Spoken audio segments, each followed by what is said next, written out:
தேவனுடைய குமாரனே ஆனால் சந்தேகத்தை கொண்டு வர்றான். அங்கே எப்படி இந்த பழத்தை சாப்பிட்டீங்கன்னா கடவுள் மாதிரி ஆயிடுவேன்னு சந்தேகத்தை கொண்டு வந்தானோ, அதே மாதிரி இயேசுகிட்ட கேட்குறப்ப மனிதன் அப்பத்தினால் மாத்திரமல்ல தேவனுடைய வாயிலிருந்து புறப்படும் ஒவ்வொரு வார்த்தையினாலும் பிழைப்பான் என்று சொல்லுகிறார். மறுபடியும் என்ன சொல்றான்? லூக்கா சுவிசேஷம் 4வது அதிகாரத்தில் பார்த்தீங்கன்னா, ஒரு உயர்ந்த மலையில கொண்டு போய் பூமியில் இருக்கிற சகல மகிமையும் ஒரு நிமிஷத்துல காமிக்கிறான். இங்க இருக்கக்கூடிய வெள்ளி பொண்ணு, இங்க இருக்கக்கூடிய நிலங்கள், இங்க இருக்கக்கூடிய மனிதர்கள் எல்லாரையும் என் கையில ஒப்பு கொடுக்கப்பட்டிருக்கு. என்னை ஒரு தடவை கும்பிட்டுட்டா இதெல்லாம் நான் உனக்கு தருவேன். எனக்கு இஷ்டமானவனுக்கு நான் கொடுப்பேன். ஒரு ஆவி மண்டலத்துல எனக்கு ஒரு அதிகாரம் கிடைச்சிருக்கு. எனக்கு இஷ்டமானவனுக்கு கொடுப்பேன் அப்படிங்கிறப்ப இயேசு அதெல்லாம் கிடையாதுப்பா, நான் தேவனுடைய குமாரன், நான் மீட்கும்படியா வந்திருக்கேன், அதனால அதிகாரம் எனக்கு இருக்குதுன்னு அவர் சொல்லலை.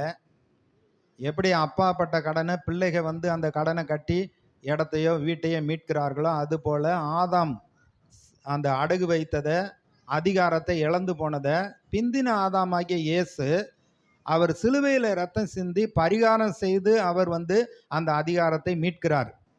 ரோமர் 5வது அதிகாரத்தில் பார்த்தீங்கன்னா, ஒருவன் மூலமா இந்த பூமியில பாவம் வந்தது, பாவத்தினால சாபம் வந்தது, சாபத்தினால எல்லாரும் அடிமைத்தனத்துக்குள்ளே போய்விட்டார்கள். ஆனா பிந்தின ஆதாமாகிய இயேசு கிறிஸ்து இவர் ஒருவர் மூலமாக நாம் நீதிமான்களாக்கப்படுகிறோம். இவருடைய இரத்தத்தினால நம்ம கழுவப்பட்டு தேவனுடைய பிள்ளை ஆக்கப்படுகிறோம்.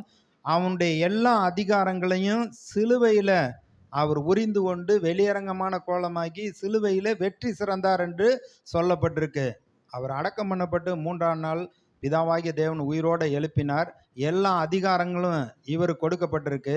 இவர் பரலோகத்துக்கு போறப்ப மீண்டுமாக மனிதனுக்கு சீசர்களுக்கு அந்த அதிகாரத்தை கொடுத்துட்டு போறாரு. உலகெங்கும் வானத்திலும் பூமியிலும் சகல அதிகாரம் எனக்கு கொடுக்கப்பட்டிருக்கு, உலகெங்கும் புறப்பட்டு போய் இந்த சுவிசேஷத்தை அறிவியுங்கள்.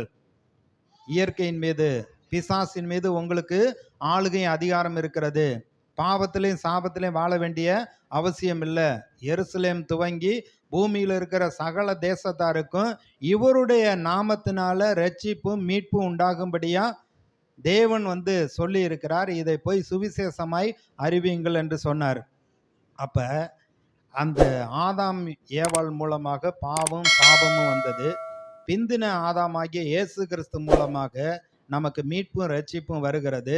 நம்ம வாழ்க்கையில சாபம் இல்லை. இயேசுவை ஏற்றுக்கொள்கிற பொழுது சாபம் இல்லை. கலாத்தியர் 3வது அதிகாரத்தில் சொல்லப்பட்டிருக்கு, மரத்தில் தூக்கப்பட்ட எவனும் சபிக்கப்பட்டவன் என்று எழுதியிருக்கிறபடி கிறிஸ்து நமக்காக சாபமாகி அந்த நியாயப்பிரமாணத்தின் சாபத்திலிருந்து நம்மை நீங்களா